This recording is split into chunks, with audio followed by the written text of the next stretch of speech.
Harvest home.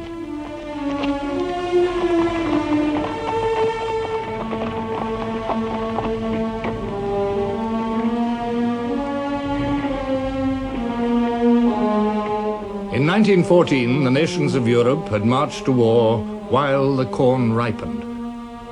Now it was 1918, and the harvest was being reaped. For 2 months, the whole weight of the alliance had pressed upon the German army on the Western Front. July the 18th, the Battle of the Marne. August the 8th, the Battle of Amiens.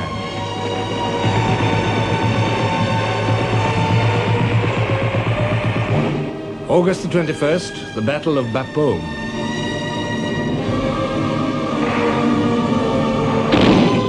August the 26th, the Battle of the Scarpe.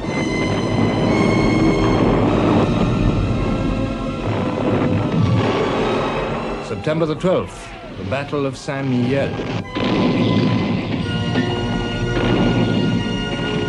Now, on September the 26th, another massive blow fell on the German army. Marshal Foch launched a series of offensives by all the Allies.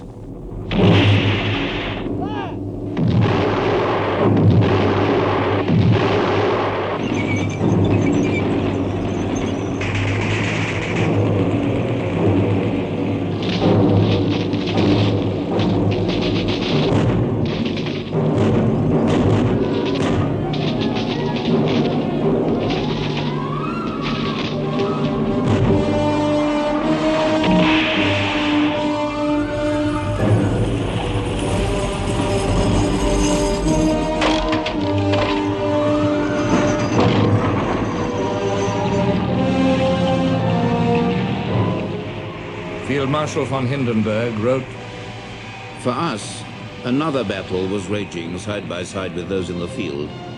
The other battlefield was in our hearts. It was on September the 28th that this inward battle raged most fiercely." On September the 28th, the German High Command knew that its Bulgarian allies were on the point of surrender. General Ludendorff concluded, "We must plainly sue for peace." I went down to the Field Marshal's room. I explained to him my views. The Field Marshal listened to me with emotion.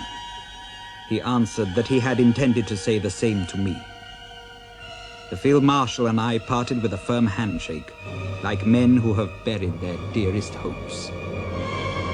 The next day, the surrender of Bulgaria became a fact. The first rift in the front of the Central Powers. The British army burst through the Hindenburg line.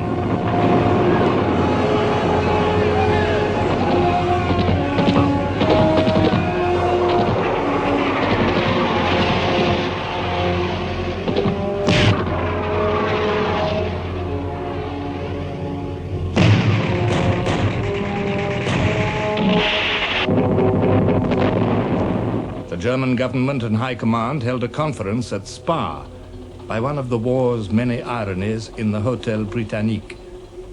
The ministers told the generals of the possibility of revolution in Germany herself. The generals told the ministers that the army had reached the end of its strength. Our anxieties for the army, said Hindenburg, were mingled with cares for the homeland. If the one did not stand firm, the other would collapse. I went through the streets of Frankfurt and was not saluted. I was a commissioned officer, and in the German army the order was we had to be saluted. It was not the only soldier I met who didn't salute, but there were quite a number who refused to salute. I realized that the discipline and the mood of the people was really bad. We hadn't realized it at the front, how bad it was at home. People were fed up with war. They wanted the war to be ended as soon as possible. Victory or no victory. We placed our proposals for a peace step before His Majesty. His Majesty approved our proposals with a strong and resolute heart. It had to be peace. Peace after 50 months of war. There were children going to school who had never known peace.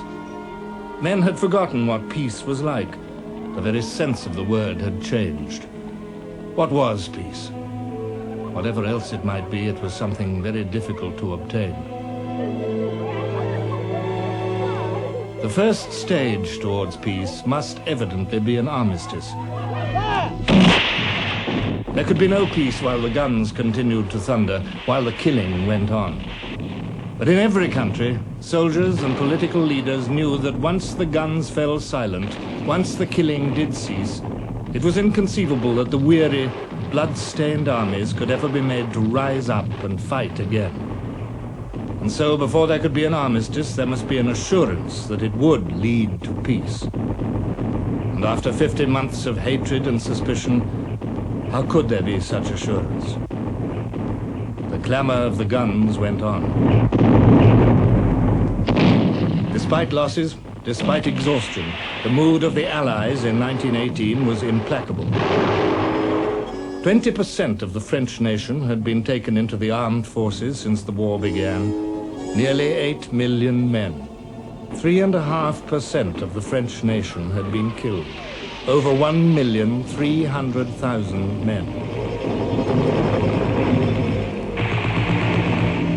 France had suffered and fought and bled as no other country had done. Great Britain also had put forth a tremendous effort. 13% of her population had been drawn into the armed forces, over 6 million men. Since 1916, the toll of British dead had mounted steeply. Now they numbered 750,000, more than half the French figure.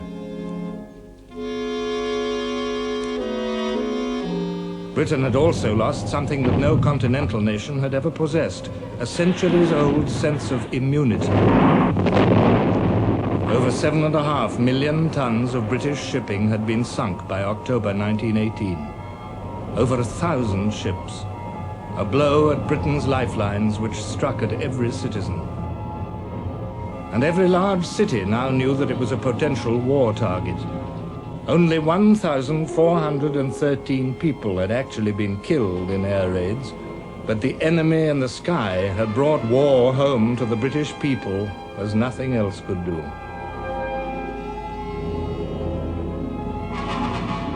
They didn't like it. The British mood was sour.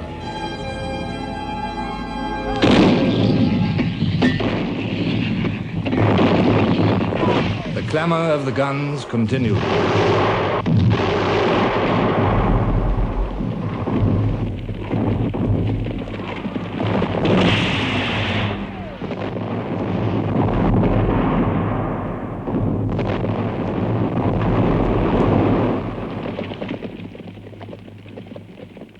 Now it was October. On the 3rd, a new government was formed in Germany under the liberal Prince Max of Baden. His first act was to address himself to the President of the United States. To avoid further bloodshed, the German government requests the President to arrange the immediate conclusion of an armistice on land, by sea, and in the air. How would America react? For Germany and Austria, this was the all-important question.